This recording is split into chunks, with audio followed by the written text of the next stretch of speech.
This is the second lecture on the topic of death and dying. In this one, we're going to talk about the 5 stages of grief, discuss some of the concepts related to hastening death, like euthanasia or assisted suicide, and then maybe get into some of the ethical discussions about that.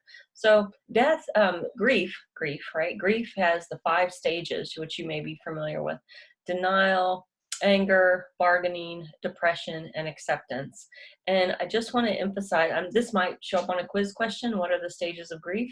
But I just want to emphasize that they don't have to go in that order. They can jump around, and that grief is a process. My preferred way to think about grief is it's never over. You're never done grieving. You will move through them and then maybe back again. I know my father's been dead for 21 years, and I still grieve.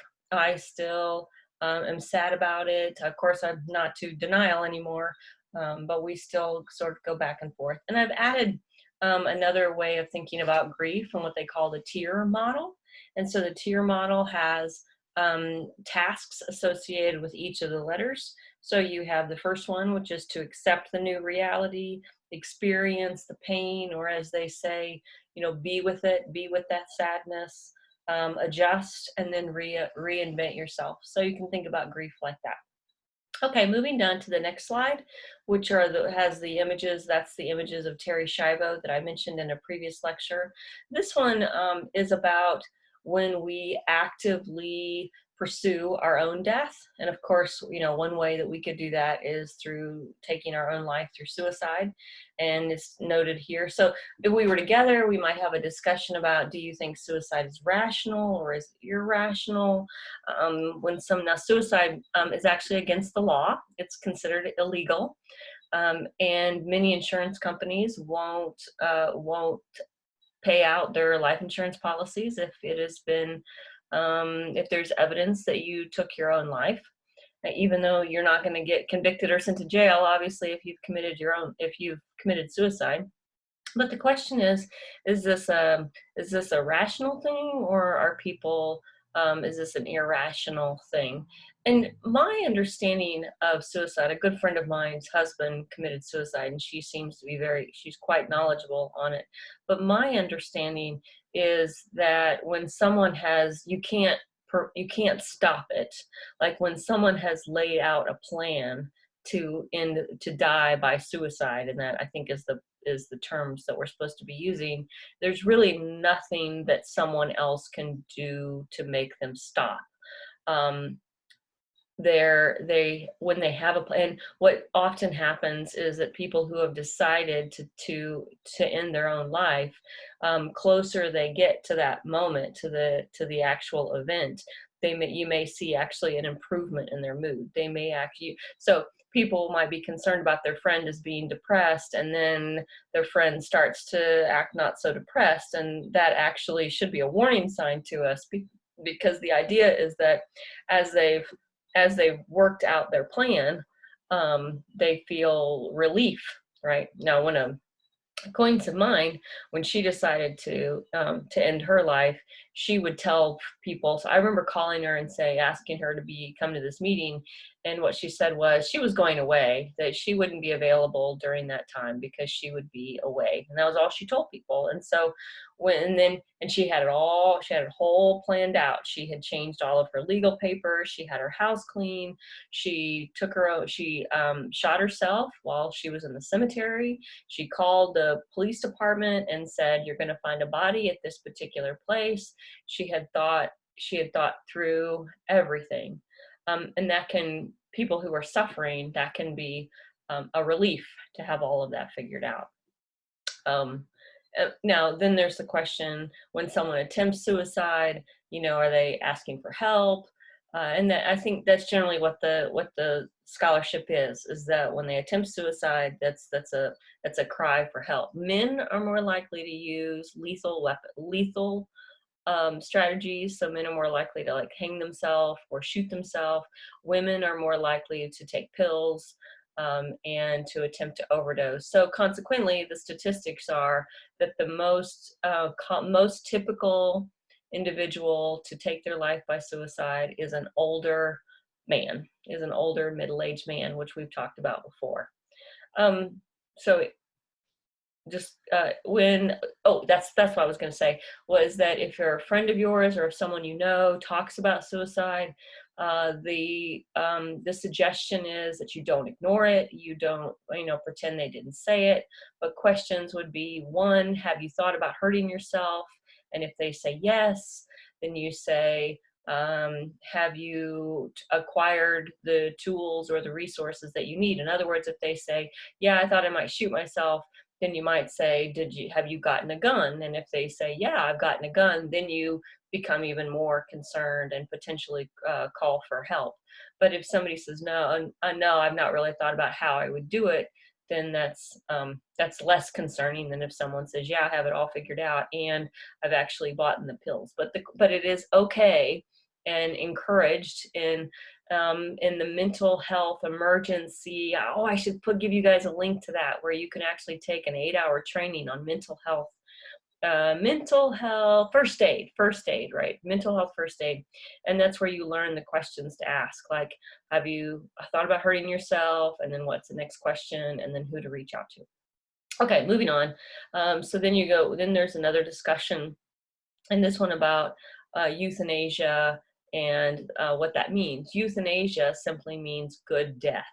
And we can talk about, in your outline here, we can talk about different aspects of your good death. We have what's called passive euthanasia, which is basically when we just quit feeding someone. It's just withdrawal of water, withdrawal of food, and ultimately people who die like this they're starving. They starve themselves, or someone is starving them. You have active euthanasia, which is what Gavorkian, I don't know if you're familiar with that fella. He was called the Doctor of Death, and he practiced up in the Northwest somewhere.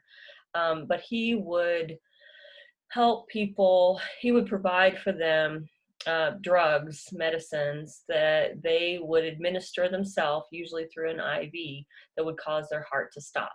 And so that was what we would call active euthanasia, where people were given the tools to bring about their own death. And I believe, I don't know. I think he might be in jail currently because, yeah. And then there's a controversy about, and if we were together, might have a discussion about, how do you feel about that? Do you think, is that ethical or unethical? And if you move down to the next box, I mean, that's what that box is about. Or what are some of the ethical issues about facilitating somebody's end of life? You have the ethical issues, which are, and this would be a great quiz question, right? So offer one argument in support of euthanasia, and offer one argument in opposition to euthanasia. So one of the ethical arguments is, it's my life, it's my body, I should have control over if I'm dead or alive, right? Of course, another ethical argument is that doctors are supposed to do no harm. And if a doctor is prescribing drugs to bring about the end of someone's life, they're doing harm. This is actually one of the arguments around capital punishment as well, right? Capital punishment, and in fact, it's a doctor cannot administer the drugs for lethal injection, because that's a violation of the Hippocratic Oath, which says they will do no harm. So when someone is executed in the United States, it's not a doctor and in some places they have to get the drugs from outside the country, because those drugs are considered lethal and they are unethical. So there's that ethical question. There's the medical argument that what if we take someone's life and then we've misdiagnosed them, and in 2 years we have a treatment or a cure and we can improve their health, and now they're dead and it's too late. You have the legal arguments that if we say it's okay for somebody to end their life when they're in pain due to cancer, what if then we say it's okay for them to take their life because they have arthritis, right? So it becomes a slippery slope argument. What are some of the other question or some of the other issues that if a doctor's role is to relieve pain and somebody is in pain, then well, then the question is, how do I measure his pain versus her pain?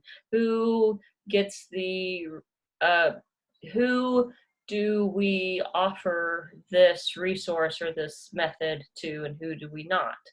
Um, then it Right. So anyway, the point is that I'll let you sort of look at those assisted suicide and choosing those ethical issues. Um, and then what about if you're under 18, or what about if you're not cognitively aware? Could somebody be persuaded? I'm trying to think. There's a science fiction movie out here somewhere, guys, where that's kind of the gist of it, is that people are persuaded to take their own life all in the name of the greater good. Okay, going back up to the top, I want to make sure I've highlighted all of these points. So we have passive, we have active, the living will. The living will is something I think all people should have. I have my mother's living will, but it spells out what kind of intervention. Sort of like the letter, I believe that if you have loved ones, you should tell them and potentially write it down. Now, in many states, the living will does not hold up in the court of law, so it becomes imperative that whoever has what's also on here, which is medical durable power of attorney, that means that my loved one has given me the authority to make medical decisions. And I know their wishes because their wishes are spelled out in this living will, and they do not want to be put on a ventilator. Right? So that's the power of the living will and the power of the durable power of attorney. Um, yeah, so somebody, if there is not been formalized this durable power of medical attorney, there's actually different kinds of durable power of attorney. One's over your money, one's over your health care. But if there's not one of these documents, it falls to the next of kin. And the next of kin might be a spouse, it might be the oldest child, or it might be a distant sister or a distant cousin that you haven't seen in 20 years, right? So having these things in place can make life during this very dramatic time, very emotional time, can make things simpler. And the best time to do this is when you are healthy and when you are of sound mind, so that you have thought these things out. And when you are suffering and stressed and afraid and grieving, you don't have to make these decisions. I'm going to stop this here, and in the next one, which will be short, we will just talk about bereavement and some of the things to say and some of the things not to say.